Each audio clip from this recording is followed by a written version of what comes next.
One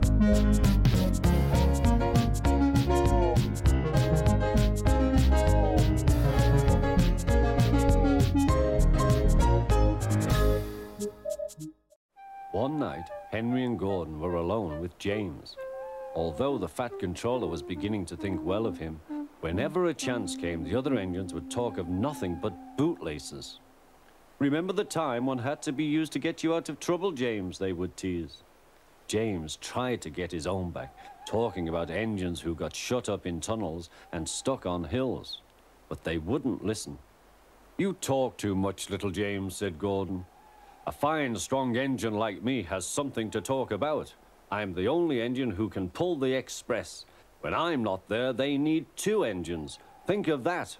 I've pulled expresses for years and have never once lost my way. I seem to know the right line by instinct."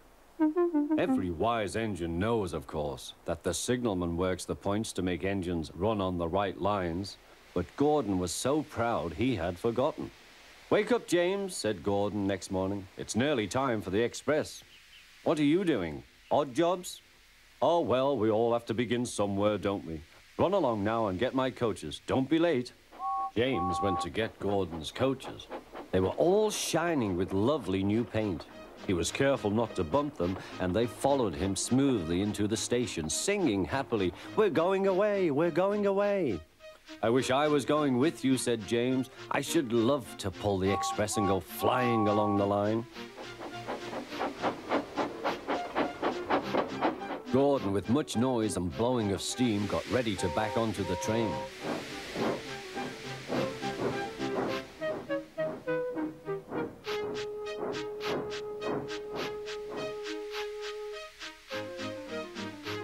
The Fat Controller was on the train with other important people, and as soon as they heard the guard's whistle, Gordon started. Look at me now," he puffed, and the coaches glided after him. "Poop, poop, poop, poop, poop. Goodbye, little James. See you tomorrow." James watched the train disappear and then went back to work. He pushed some trucks into their proper sidings and went to fetch the coaches for another train. James had just brought the coaches to the platform when he heard a mournful noise. There was Gordon trying to sidle into the station without being noticed. "Hello, Gordon. Is it tomorrow?" asked James. Gordon didn't answer. He just let off steam feebly. "Did you lose your way, Gordon?" said James. "No, it was lost for me. I was switched off the main line onto the loop. I had to go all round and back again." "Perhaps it was instinct," said James. Meanwhile, all the passengers hurried to the booking office. "We want our money back," they shouted. But the Fat Controller climbed on a trolley and blew the guard's whistle, so loudly that they all stopped to look at him. Then he promised them a new train at once. "Gordon can't do it," he said. "Will you pull it for us, James?" "Yes, sir, I'll try." So James was coupled on and everyone got in. "Do your best, James," said the Fat Controller.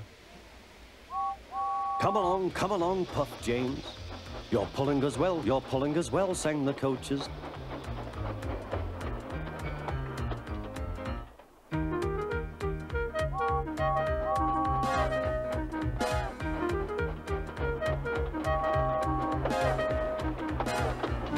Bridges and stations flashed by, the passengers cheered, and they soon reached the station. Everyone said thank you to James, and the Fat Controller was very impressed. "Well done," he said. "Would you like to pull the express sometimes?" "Yes, please," answered James.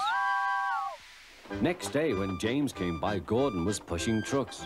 "I like some quiet work for a change," he said. "I'm teaching these trucks manners. You did well with those coaches, I hear." "Good, we'll show them." And he gave his trucks a bump. James and Gordon are now good friends. James sometimes takes the express to give Gordon a rest. Gordon never talks about bootlaces, and they are both quite agreed on the subject of trucks.